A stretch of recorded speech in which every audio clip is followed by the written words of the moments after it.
candidate for the mayor of Birmingham since August 22nd, 2016. I set out to have a one-year conversation with voters and residents across the entire city. I will tell you all, probably about 6 weeks ago, it rained, and my right shoe got, well, both shoes got wet. Right, my shoes got wet. So next day I realized the right shoe is still wet. I'm trying to figure out why the shoe is wet. I found out the shoe actually had a foot. Those shoes, I've been walking for an entire year with those shoes.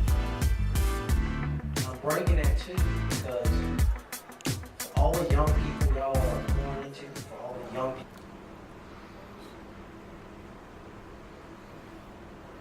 So first, let me thank you for allowing me to do this interview.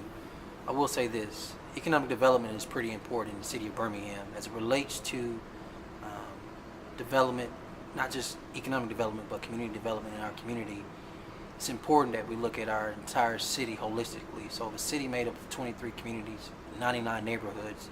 It's important that we look at economic development, not only just in downtown city limits of Birmingham, but our commercial corridors across the entire city. So when I think of economic development, I think about the commercial corridor in downtown Inslee. I think about downtown North Birmingham. I think about West End in the 5 Points area, and I think about other areas on the east side of town too. We got to be in the space as a city that we're always shovel ready. And so as a city, we've annexed a lot of land, but are we actually shovel ready? Are we being intentional and aggressive about recruiting jobs and industry? I believe not with the current administration. So my plan is, one, to make sure as a city that our youngest generation is actually prepared, that when we do have and recruit industry, they're actually employable. So it's important to me that our high school students not only finish high school with a high school diploma, but we also invest in them and make sure they finish with some form of workforce certification or workforce training or some type of trade program too. The reason that's important is because it doesn't matter how intentional I am about economic development. If I don't have people ready to be employed and take those jobs, and the industry is going to leave. I think as it relates to our strengths around economic development, it's important to look at the healthcare sector as it relates to UAB and Southern Research. How can we expand on that? I think it's important as it relates to economic development to look at our finance sector and where does that meet tech jobs. And also as it relates to manufacturing space, whether it's light, medium, or heavy, we can invest more in that to actually make people employable and then grow our city.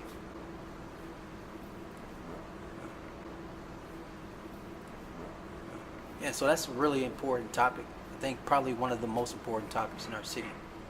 When we think about education, I think we should look at it like we look at a lot of things. Our church home, our business, whatever we think about, the number one thing we need in our school system is the same thing we need in our church. It's the same thing we need for a business to be successful. It's actually the same thing we need for a family to be, I guess, success is the wrong word, but for a family to be healthy, and that is stability. Birmingham City school system needs stability. We got to pivot from what I call the merry-go-round and musical chairs of superintendents. And so my 4 years of being on the school board, what happened was the first superintendent resigned. Then the second superintendent was actually fired without cause on a 6-3 vote. I voted not in favor of that. I voted against firing her because she was fired without any reason. And over the last what I call 15 years, since 2002, now 2017, we've had too many superintendents. That causes instability at the school system level. So what we have to do is say, as a city, let's commit to having one leader in place to actually move the needle and commit to academic performance for our children. But as mayor, my role is to play in the space when school's not in, 3:01 p.m. to 7:59 a.m., Friday through Monday when school's not in, May to August when school's not in during the summer, those 10 weeks, and the first 5 years of age before children enter our school system. How that looks is it's important to have what I call early childhood learning centers throughout our entire city to invest in our children. Summer enrichment programs with using our existing facilities such as our library system and our recreational centers to be safe zones and enrichment zones to invest in our children who are not at grade level. And as I stated earlier, investing more in trade and workforce certification programs to make sure our children are leaving high school and exercising the option if they don't want to go to college, if they don't want to go to the military, they can go straight to the workforce.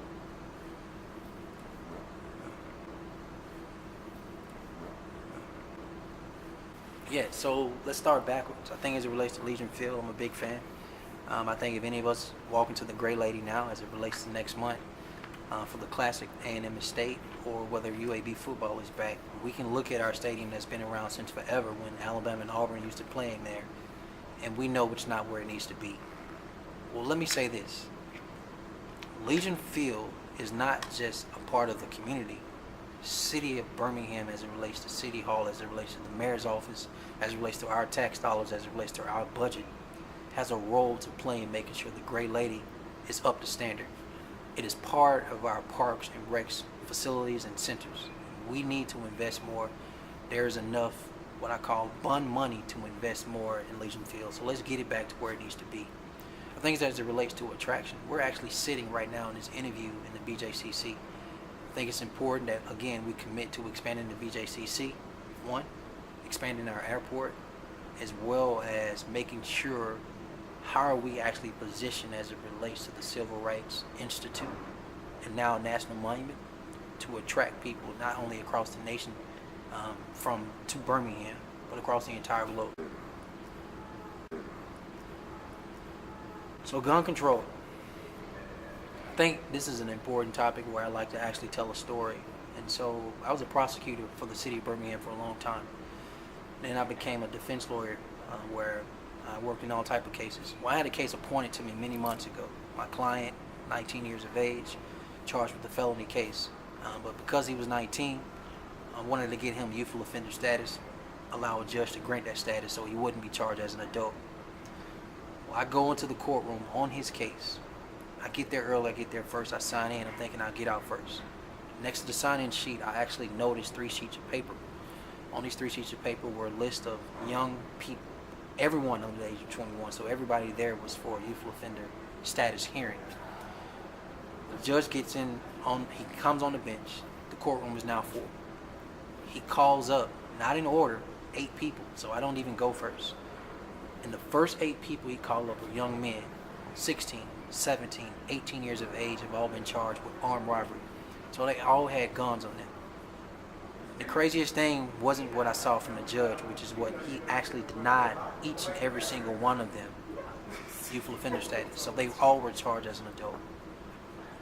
The craziest thing wasn't what I saw from the actual reaction from their mothers. Some of their mothers were actually crying and in tears and sad.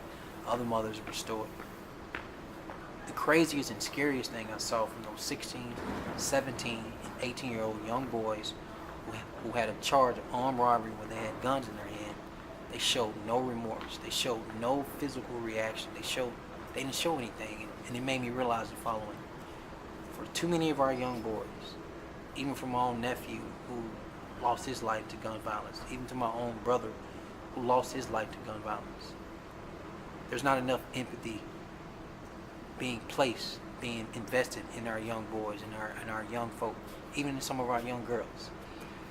That's a community issue. We have to do something about investing more, how to pour empathy into our young boys, how to get them to understand and recognize some of the decisions they make not only can harm others but harm themselves.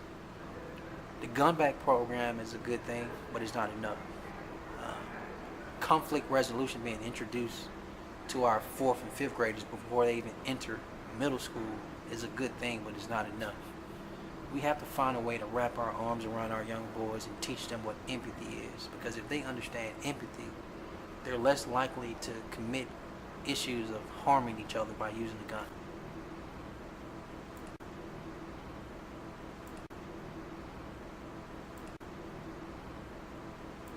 Yeah, man, so check it out.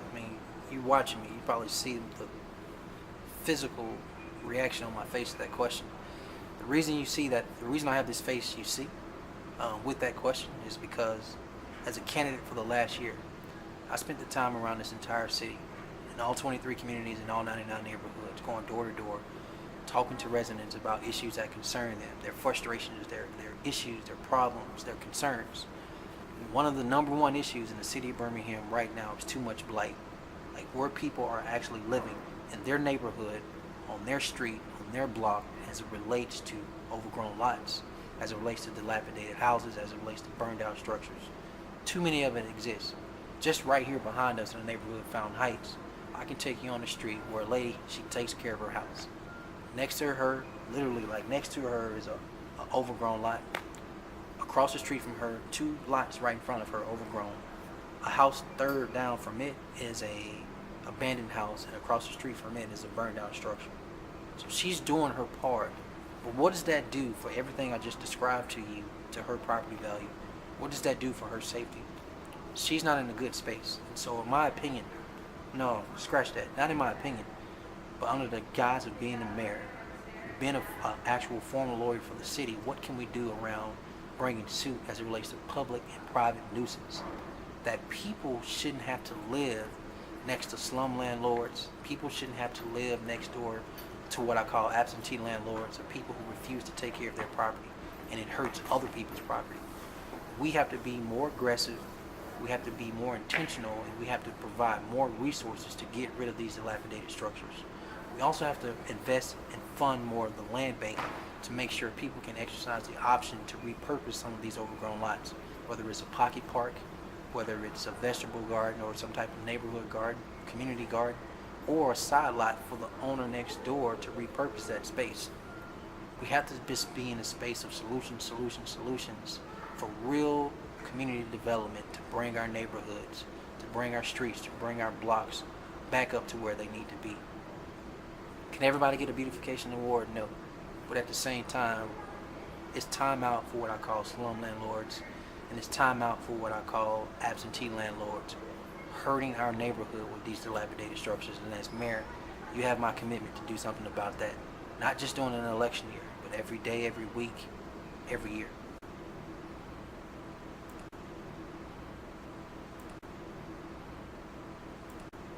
And so for me, I think it's important to start with the summer jobs program. Mayor Marion Barry was the mayor of DC. He was very intentional about having a summer jobs program, not just cherry picking the best students, or the students that had the top GPA, or the students that knew how to write a resume, or the students whose parents had the nice jobs. He was intentional about making sure that all the children, 16 to 18-year-olds had jobs. As mayor, one of my commitments is to make sure our 16 to 18-year-olds actually have summer employment opportunities throughout this entire city, whether it's in the public sector, private sector, nonprofit, whatever it is. Having a real summer's jobs program when our children are out of school, to make sure they get the skill sets, whether it's soft skills or hard skills, to learn how to move about through life, what it means, time management, what work ethic means, what customer service means. I got my first job when I was 15, Western Supermarket, back in groceries, and I learned a lot. I left high school early every year, my junior and senior year. Let's get back to that. Let's make sure our children are not only finishing high school, but they're actually learning and picking up job skills at a very early age, so they can understand what work ethic means. They can understand what commitment means. They can understand what budgeting means. They can understand what customer service means. I think as mayor, I don't think that's hard. I think for anybody that wants to move their city forward, the intentionality and commitment has to be around investing in our youngest generation.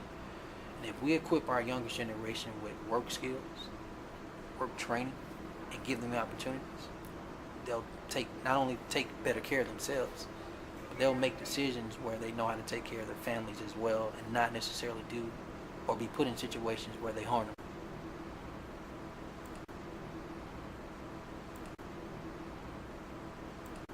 Yeah, so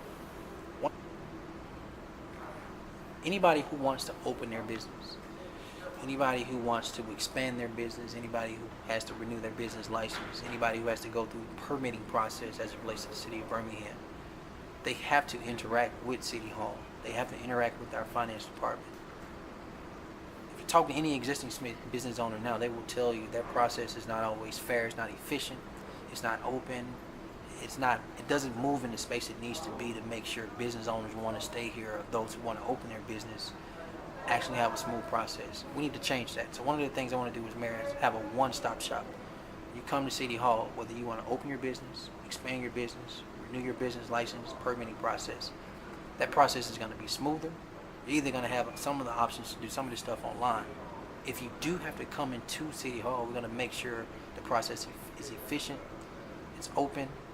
How about this? A layup that you actually have real genuine customer service to make sure whatever gaps you have, as a city hall, we can facilitate helping you close those gaps to make sure you get your business off the ground running in a smooth, efficient way and successful, because the city of Birmingham, as it relates to our tax dollars, as it relates to providing police, as it relates to paving streets, we are 67%, 2/3 of our city's revenue is dependent on small businesses.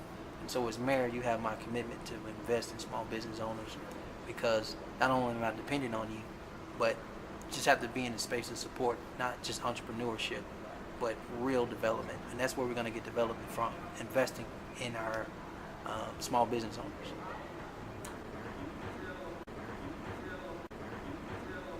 Yeah, so again, I think this goes back to what I just said. The biggest impact the city of Birmingham can have on job growth is investing and supporting existing small business owners. They're going to be our number one supplier in expanding in job growth. If you take care of your existing small business owners, not only do they want to stay in your city limits, but they want to expand their business. Majority of the time when people expand their business, they actually have to hire new folk. So our best bet, if we invest in and take care of our existing small business owners, making sure their process is smooth interacting with City Hall, that is an easy way we can grow jobs in our city.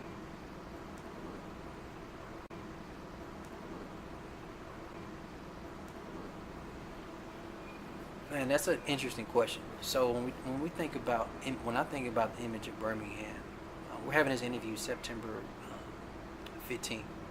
Many years ago on this day, not only did 4 little girls were killed in the 16th Street Church, but 2 boys were killed that day too. So 6 young people were killed.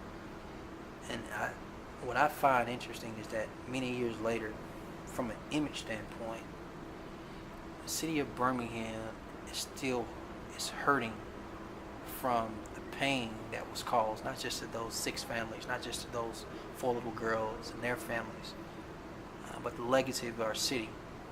How do we pivot from an image? And those things were tangible, by the way. But how do we pivot from these issues of race? How do we pivot from these issues of poverty? How do we pivot from these issues of crime? All these issues have gripped our city. That's not just image. That's the actual, tangible, real issues and problems happening in our city. As mayor, I think the biggest way to not only change or pivot from image, which is an intangible, but focusing on the actual tangible too, we got to fight for and help people. Bottom line, there are too many quality of life issues in our city. These issues have an intersect that poverty, and this poverty is causing us to have too much high unemployment. It's causing us to have too much crime. It's causing us to have too much hopelessness. As mayor, I have to address that. I've got to meet people where they are. And so how are we empowering people where they live, making sure people feel safe?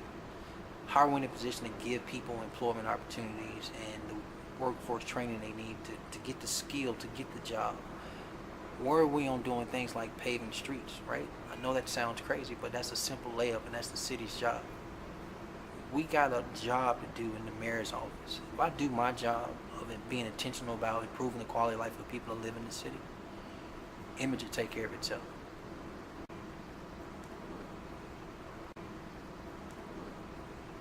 I think the first thing we got to do is do a forensic audit. The city of Birmingham's revenue has increased $67 million over a 7-year period. The city of Birmingham does not have a "we don't have enough money" problem. The city of Birmingham has a "how your money's being spent" problem. And your money's not being spent around a real plan of priorities. Therefore, we need to see and getting there and assess through a third-party objective how your money's been spent. If we can find how money's been spent, then we can be in a better position to make sure resources are being allocated to address the issues of paving streets, fixing curves, and repairing potholes, and investing more in our libraries and our parks, investing more in any city facilities, and investing more in our city employees. Which leads me to the second thing we have to do, a personnel assessment. Currently in the city of Birmingham, one of 3 things exists for each department where people are supposed to be on the front line of providing services for residents. Either the department is understaffed, overstaffed, or top heavy. And so if you look at our police force or police department for an example, that is a department that is understaffed and top heavy at this exact same time. So we got to get in there doing a personnel assessment to make sure the services we're providing, whether they're general services or whether they're in public safety, we're in a space where we're taking care of not only the employees, but the employees in a position to provide the services we need on behalf of the city of Birmingham with residents' tax dollars. Olympus, you know what time it is. I'm just going to go ahead and shout it out for what it needs to be. It's Mount Olympus, so let's get it right. Look, special shout out to Hip Hop Birmingham. I am an actual hip hop head. Let me tell you about me and as it relates to rap music. Actually, that's all I listen to. I listen to a lot of other genres, but in my car, whether it's throwback CD, whether it's iPod, whatever it is, whether it's my cell phone, I'm listening to hip hop. I come from the age of what I call the duo hip hop. So Outkast, 8Ball and MJG, and UGK, right? I go from there to All or No Limit. I moved to Cash Money. And so Southern hip hop, big fan. Of course, I support East Coast hip hop. I support West Coast hip hop, but I'm Southern head all day because I'm Birmingham through and through. So shout out to you.